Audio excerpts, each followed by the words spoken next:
नमस्कार, सादर प्रणाम।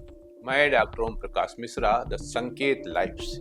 वित्त मंत्री निर्मला सीतारमण जी ने 1 फरवरी 2025 को मोदी 3 का यूनियन बजट पेश कर दिया। मोदी 3 सरकार का यह दूसरा पूर्ण बजट है।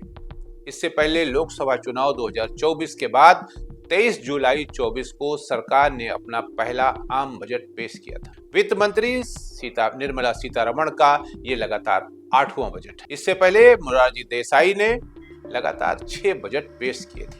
आज वित्त मंत्री निर्मला सीतारमण जब लोकसभा अध्यक्ष ओम बिरला ने बजट पेश करने के लिए उन्हें आमंत्रित किया या उन्हें पुकारा, तो विपक्ष का शोरगुल शुरू हो गया। बार बार ओम बिरला जी अखिलेश यादव को टारगेट करके कहते रहे कि अखिलेश जी ये ठीक नहीं, अखिलेश जी ये ठीक नहीं है, बाद में जब चर्चा होगी तो मैं आपको समय दूंगा बोलने को। लेकिन अखिलेश यादव के समेत पूरा विपक्ष कुंभ के मुद्दे को जबरदस्त तरीके से उठा रहा था। आज राज्यपाल अभिभाषण में आपको पर्याप्त अवसर दूंगा। मेरा आपसे निवेदन है। अंततः पूरा विपक्ष आउट हो गया सदन से और वित्त मंत्री निर्मला सीतारमण अपना बजट पेश करती रही। वित्त मंत्री निर्मला सीतारमण ने वित्त वर्ष 25-26 के बजट में एक तरफ मध्यम वर्ग को बड़ी राहत देने की घोषणा की, वहीं दूसरी तरफ अगली पीढ़ी के सुधारों का खाका पेश किया है। उन्होंने नौकरी पेशा और मध्यम वर्ग को बड़ी राहत देते हुए 12 लाख रुपए तक की वार्षिक आय को पूरी तरह से आयकर से छूट देने की घोषणा की है। साथियों, अब इस बजट में 12 लाख रुपए तक की आय को टैक्स से मुक्त कर दिया गया है। सभी आय वर्ग के लोगों के लिए टैक्स में भी कमी की गई है। इसका बहुत बड़ा फायदा हमारे मिडिल क्लास को, नौकरी पेशे करने वाले जिनकी आय बंधी हुई है ऐसे लोगों को, मिडिल क्लास को इससे बहुत बड़ा लाभ होने वाला है। साथ ही कर स्लैब में भी बदलाव किया गया है। वैसे ये 12 लाख का खेल है, इसमें कई पेच हैं। अभी कुछ लोग ये कह रहे हैं कि सिर्फ 8 लाख तक का है। 12 लाख का जो खेल बताया जा रहा है ये कुछ और है। इसकी चर्चा हम विस्तार से बात करेंगे। ये बजट कई मायनों में ऐतिहासिक रहा, ऐसा सरकार का कहना है, क्योंकि इससे मध्यम वर्ग को बड़ी राहत देने के साथ ही साथ अगली पीढ़ी के आर्थिक सुधारों की भी झलक देखने को मिली। अब आइए देखते हैं कि मध्यम वर्ग को मिला क्या है। आयकर छूट, नौकरी पेशा और मध्यम वर्ग को बड़ी राहत देते हुए 12 लाख रुपए तक की वार्षिक आय को पूरी तरह से आयकर से छूट देने की घोषणा की गई। कर स्लैब में बदलाव किया गया है। नए कर ढांचे में कर की दरों को सरल किया गया है, जिससे करदाताओं को अधिक बचत करने का अवसर मिलेगा। जब बचत होगी हमारे पास तो खरीदारी बढ़ेगी। व्यापारी वर्ग तो यही चाहता था ना, जब हमारे पास पैसा नहीं तो हम खरीदेंगे कहाँ।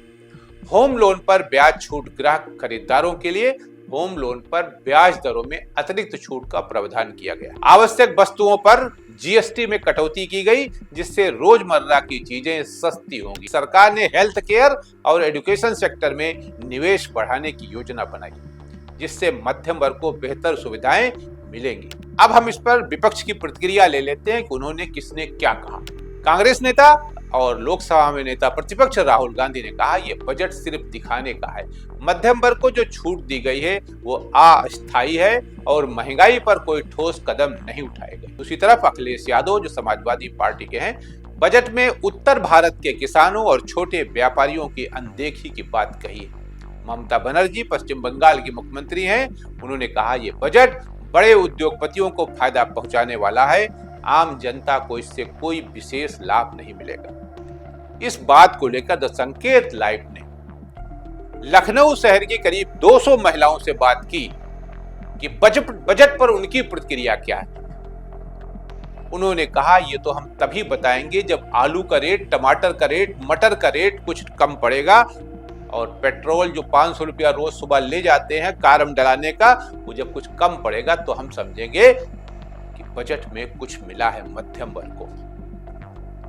अब इंडस्ट्री का रिएक्शन ले लेते हैं। असोचेम मध्यम वर्ग के लोग कर छूट से बाजार में मांग बढ़ेगी, ऐसा उनका कहना है, जिससे अर्थव्यवस्था को मजबूती मिलेगी। CII इंफ्रास्ट्रक्चर और स्टार्टअप को बढ़ावा देने की योजनाओं का स्वागत किया जाना चाहिए, ऐसा उनका कहना है। स्टार्टअप सेक्टर टैक्स में राहत और ईज फॉर डूइंग बिजनेस के सुधारों में नए उद्यमों को प्राथमिकता मिलेगी। अब इसके सकारात्मक पहलू जरा देख ले और फिर नकारात्मक पहलुओं पर आते हैं। मध्यम वर्ग को कर में बड़ी राहत दी गई, यानी इंफ्रास्ट्रक्चर और डिजिटल इंडिया को बढ़ावा, स्टार्टअप और नई कंपनियों के लिए अनुकूल नीतियां। नकारात्मक पहलू यानी नेगेटिव क्या है इसका? किसानों के लिए कोई बड़ी घोषणा नहीं की, जबकि एक लंबे अरसे से किसान बैठे हैं धरने पर। स्वास्थ्य क्षेत्र के लिए अपेक्षाकृत कम बजट दिया गया है, जो सबसे आवश्यक था। शिक्षा और स्वास्थ्य दो ही सबसे आवश्यक चीज है ना, लेकिन शिक्षा पर कुछ खास ध्यान नहीं दिया गया। बेरोजगारी को दूर करने के लिए कोई ठोस उपाय नहीं किए गए, न किसी नौकरी के वादा किया गया, न कुछ किया गया। विपक्ष का दावा है कि बजट सिर्फ लोक लुभावन वादों तक सीमित है और जमीनी स्तर पर कोई ठोस बदलाव लाने में असमर्थ रहेगा।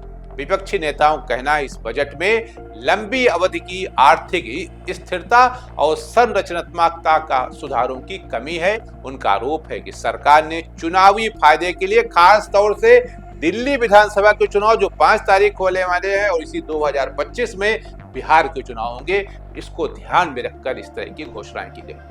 चुनावी फायदे के लिए कुछ आकर्षण घोषणाएं की गई, लेकिन बेरोजगारी जो सबसे अहम चीज है, महंगाई और किसानों की समस्या को हल करने के लिए कोई ठोस नीति नहीं पेश की। इसीलिए भी हमने कहा ना कि लखनऊ की महिलाओं के जिनका 200 लोगों से जो बात की गई थी, उनका कहना था खाली बजट बड़ी बड़ी बातें कर देने से थोड़े कुछ होता। बाद में तो वित्त मंत्री निर्मला सीतारमण जी कहेंगी कि हम तो ये खाते नहीं प्याज, हमको क्या पता, हमारे उस पर क्या असर। लेकिन जो लोग खाते, हम भी खाते हैं ना, ज्यादातर लोग खाते हैं, उन पे तो असर पड़ेगा नहीं।